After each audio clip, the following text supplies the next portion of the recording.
In the second episode of Old But Gold, we're taking a look at the Glickenhaus SCG-003S in Asphalt 9 Classic Multiplayer to see whether or not it's still a good B-class car. Now, if you aren't familiar with this series, well, I've only done one episode, so fair enough. We take a look at some of the oldest cars in Asphalt 9 and see if you can still do very well with them in multiplayer. So the first episode, we took a look at the 918 Spider and determined that it was a pretty decent car for A-class multiplayer. The acceleration of that car was amazing, and that's what made it a pretty good car. So today, I got a lot of recommendations in that video to take a look at the 003S. So I decided to make it Golden Max, which for some reason I haven't done yet. So I went ahead and I did that, applied all the epics to give myself the best chance possible to do well in this car. And let me tell you guys, this was probably the most frustrating Asphalt 9 video I have made in a very long time. Now, I'm going to say right off the bat, I'm pretty sure some of my failures are due to both luck and also this being a classic season where I'm just getting knocked down and bounced around by hurricanes all the time.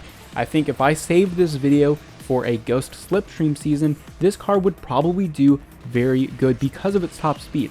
But half the seasons are classic seasons, so I wanted to see how this car could do in classic season. And unfortunately, as you can see with some of the results of the races in this video, I did not do very well. Now, my ultimate goal was to see whether or not I could get to Platinum League, because if you could get to Platinum League in this car, I think that would make it a very good B-class car. But the maximum rank I could get was around like 1405, so I could just barely reach that 1400 rating. So if you were to use this car in Ghost Slipstream, you would probably be able to get to Platinum League just fine, and if you had good luck and not a lot of hurricanes smashing into you, you could probably get to Platinum League in Classic Season. But I guess I was just super unlucky. But let me tell you guys, I went through like 30 races or something like that to try and get footage for this video. It just was not happening. And yeah, a part of it was due to driving mistakes, and some of that is due to the handling. This car does not allow you to make any mistakes whatsoever with your racing lines. Now again, you'll get knocked off those racing lines in Classic Season, which is what happened a lot of the times. But because of this car's poor handling, it's very difficult to maintain good racing lines compared to other cars that have stellar handling in B-class, like Huracans, Corvettes, even the F1LM. Those are very good cars for handling, and this car simply cannot catch up in those corners. So that's where this car has its most difficulty, and since half of the tracks in this season are Osaka, well, you can just look at the footage and see that it doesn't do very well in those tracks. But let's talk about the stats for a second, because the stats tell a different story. Now, the top speed of this car is the most important stat. At 239, you're getting pretty darn close to those other B-class top speed kings like the Apollo N, the F1LM, and the Volkswagen W12. And if I was playing this car in the previous season where the tracks were the Himalayas and Greenland, I'm sure this car would actually wreck Huracans and Corvettes because of that top speed. However, really with this car, you have one good stat and a bunch of other pretty bad stats. Now, the acceleration at 79 is certainly far from the worst acceleration in the game. However, you are competing with Huracans and other cars that go well into the mid 80s for acceleration. So it's not the worst in B class, and with that top speed, eventually you start to catch up to your opponents. But I say this in a lot of videos that acceleration is probably the most important stat in multiplayer because it lets you get away from that pack and avoid getting knocked down. And that's what happened in this video. I kept getting knocked down because the acceleration was not good. And as I tried to pass Huracans and pass other cars that have good nitro efficiency, they would just stay in shockwave and knock me down. So like I said, this car is probably much better in Ghost Slipstream, and unfortunately that poor acceleration is one of those reasons why. But the two worst stats of this car are definitely the handling and the nitro. The handling is probably the worst stat here. Obviously, this car is terrible in the corners, like I've already mentioned many times. You are simply not going to catch up with Huracans, Corvettes, and other very agile B-class cars in this car. Even trying to pull stuff like nitro punching and floaty drifts just really doesn't help this car much, because you end up getting such a stiff line that you have no maneuverability. So most of the time it's just beneficial to not do any of those things, because you'll get a drift that's a lot more sharp when compared to doing some of those tricks. So the handling, probably the worst stat.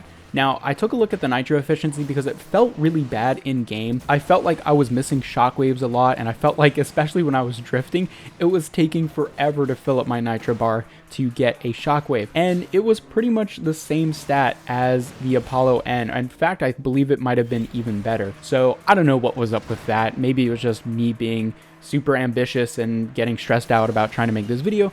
I don't know, but the nitro efficiency is certainly far from the worst. However, it certainly doesn't make up for all of the other stats like I mentioned. So unfortunately, I did not reach my goal of getting to Platinum League in this video. I'm sure you can with better circumstances, but I was just having a lot of bad luck. Now, the whole point of this series is to determine whether or not these older cars at Gold and Max are good enough to compete in modern Asphalt 9 multiplayer. And with the SCG, that's super tricky because I see a lot of potential in this car. However, my results do not match that potential whatsoever. So at the moment, I'm going to say in classic seasons, do not use this car. It's unfortunately just not equipped to handle very long shockwaves and getting knocked down by hurricanes all over the place. However, once Ghost Slipstream comes around, try this car out because I'm pretty sure the top speed will make this a very underrated car. So I'm gonna give this a half recommendation. Like I said, don't use this in classic. You're better off using the Corvette or the Vantage GT12, something like that, that has a lot of agility, nitro efficiency, and just a low top speed. However, during Ghost Slipstream, I'm pretty sure this car will be very good. I will say that once I started competing with A-Class cars, this car didn't do that bad because the A-Class cars are equipped to have those 230 to 240 mile per hour top speeds, but with decent acceleration and nitro, but poor handling. This car kind of emulates that A-Class car feel. However, once I got into, competing against Apertas and other things like that, it just wasn't doing very well, but it was manageable. Like, I was in podium finishes sometimes. So it's hard to give my full recommendation for this car in Classic, but in other seasons like Ghost Slipstream, it can do well. So that's going to do it for this video, guys. I hope you enjoyed. Let me know your thoughts on the SCG or Glickenhaus 003S in the comment section down below, and I will see you guys later.